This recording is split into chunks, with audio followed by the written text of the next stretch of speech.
A sad memory from the evening of the 6th of October 2023 is stuck in the back of my mind and often trickles back into the forefront of my thoughts when I think about the ongoing spasms of war between Israel and Hamas and the resulting death and destruction in Gaza. I was scrolling through my Facebook feed when I saw some photos uploaded by Jewish friends celebrating Sukkot, a holiday commemorating the biblical story of the Israelites' 40-year journey through the desert after their exodus from enslavement in Egypt, led by Moses. The picture showed the temporary outdoor structure called a sukkah that a friend had erected in his back garden. These structures, with roofs created from natural materials like branches or leaves, are built on Sukkot to represent the fragile dwellings the Israelites lived in during their journey. During the week-long festival, families and friends gather in these sukkahs to eat, socialize, and reflect on their religion and their lives. At the time, I was just a Palestinian British student who had gained a few Jewish friends by participating in small-scale peace groups. I wanted to learn about the other side's narratives and history because I believed then, just as I believe now, that neither Palestinians nor Israelis are going anywhere. So we have to live in peace together, and that the process of peacemaking starts with being able to listen to each other and understand each other's lives and troubles. I am just one person, but I wanted to do everything that I could to help build this process of mutual understanding and intercommunal cooperation.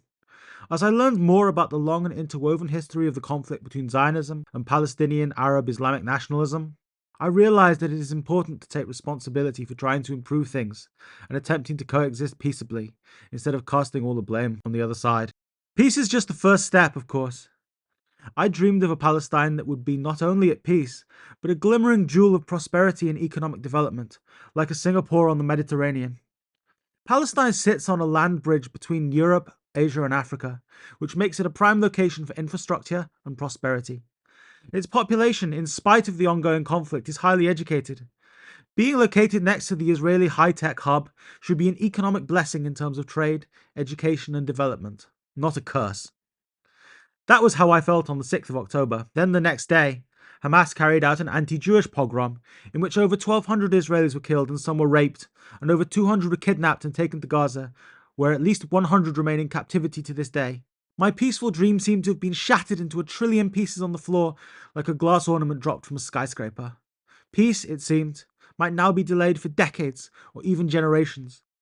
Hamas deliberately chose terror, throwing everybody, both Palestinian and Israeli, into chaos.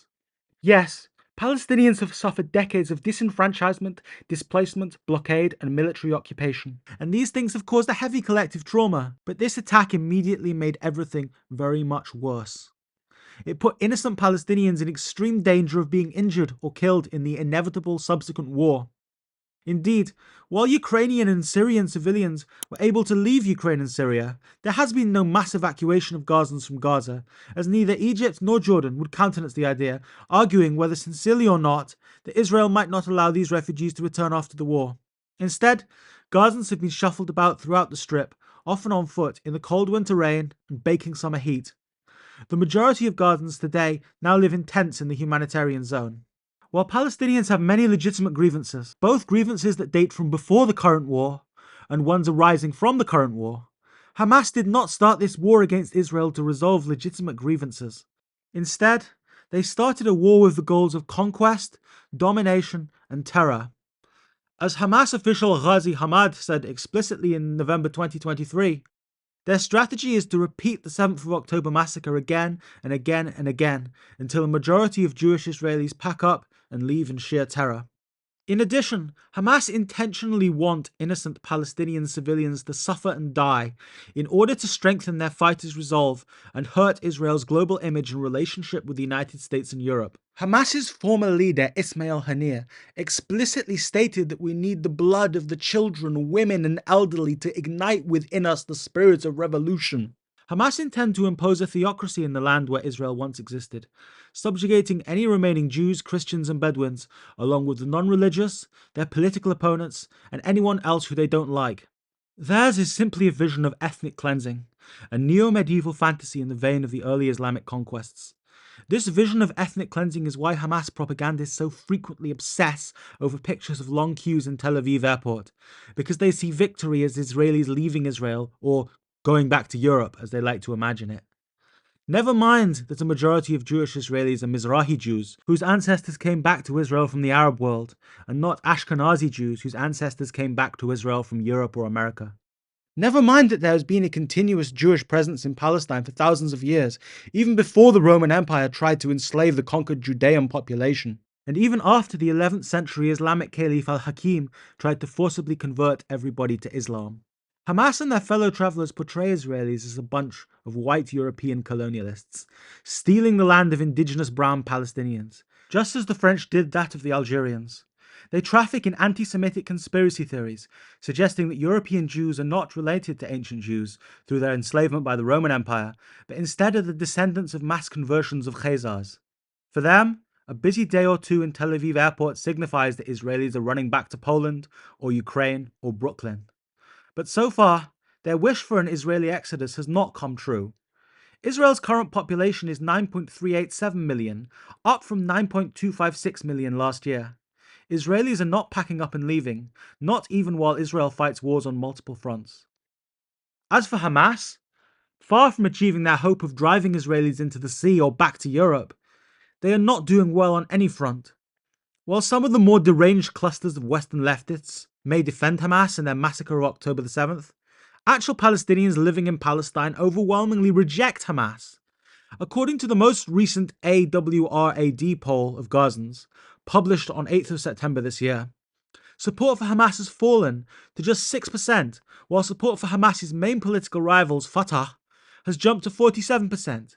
The same poll shows that Palestinians in Gaza have shifted, and 62% of them now favour a two-state solution, an overwhelming rejection of Hamas's vision of driving the Jews away through terror. Furthermore, previous polls that seemed to indicate widespread support for Hamas may have been rigged. According to the Israel Defense Force, documents seized in Gaza show that Hamas were manipulating the results of polls to boost their support and support for the 7th of October.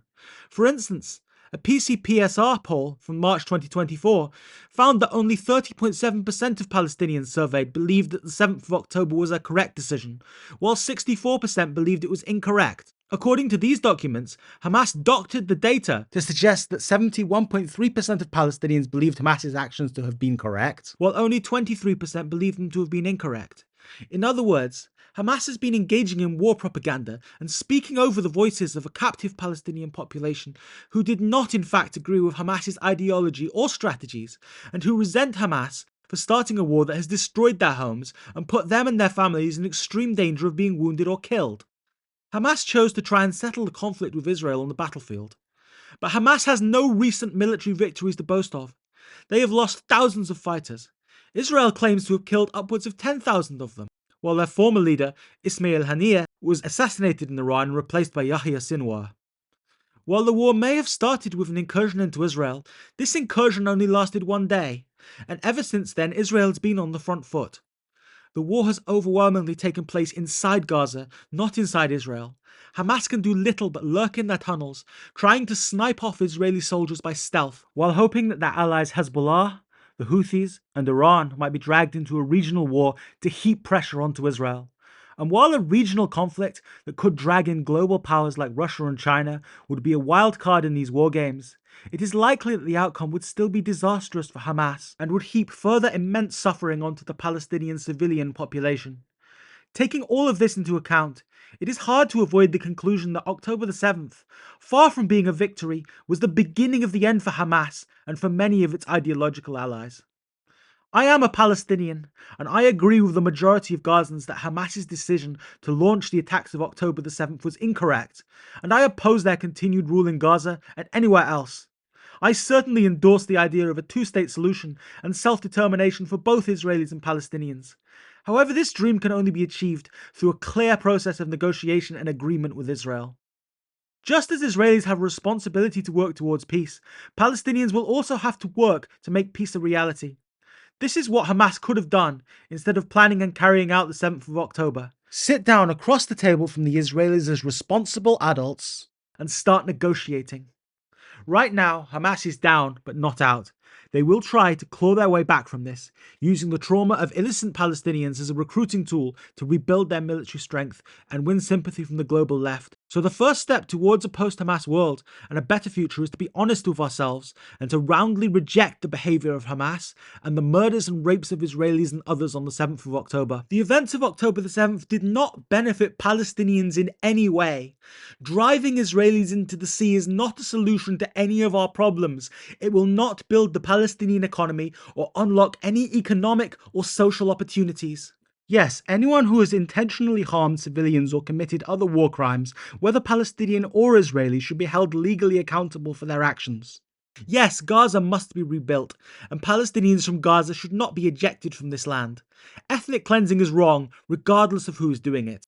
But while all people of good conscience should mourn every innocent soul who has lost their life, their family, their home, or community as a result of this war, the destruction of Hamas will be nothing but a benefit. Hamas's end would pave the way for a brighter future for Palestinians, Israelis, and the entire world. We have to build that future, and we have to start now. Thank you so much for listening. The following article is Towards a Post-Hamas Future, written by John Aziz, read by John Aziz.